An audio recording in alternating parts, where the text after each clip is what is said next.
So, if you've been following the markets lately, you've probably felt it, right?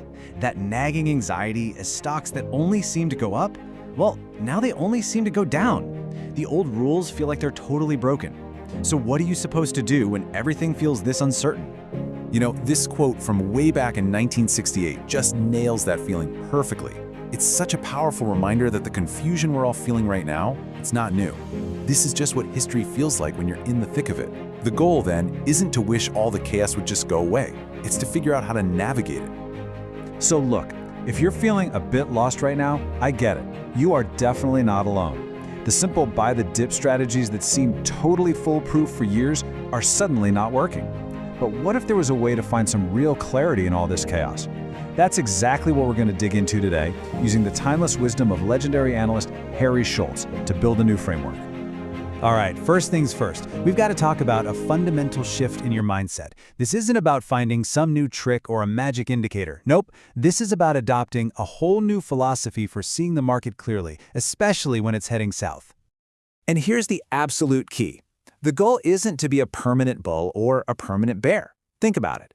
An optimist is always just hoping for a turnaround. A pessimist is always expecting the next crash. But a realist just accepts the market for what it is right now. They can be a bull when the evidence is bullish, and then they can flip to being a bear when it turns bearish. And there's absolutely nothing inconsistent about that. Okay, so to be a realist, you've got to know what you're up against, right? You have to understand the beast. So let's define it properly. What exactly is a bear market? Because it's a whole lot more than just a scary headline on the news. See, a bear market isn't some random monster that just pops out of the shadows. It's a natural, almost inevitable correction.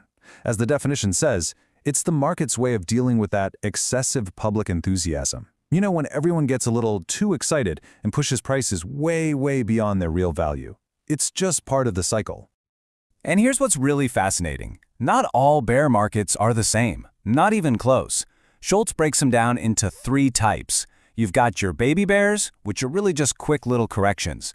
Then there are mama bears, the really serious, painful declines. And then you've got the papa bears. These are the big, bad, decade-long game changers. Knowing which kind of bear you might be facing is absolutely critical. And hey, if you're thinking, oh, but these are rare events, well, think again. According to Schultz's research, for a huge chunk of the 20th century, the market was in a bear phase 35% of the time. Let that sink in.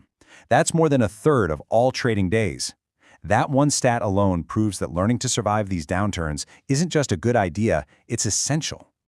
Okay, this brings us to maybe the trickiest part of any downturn.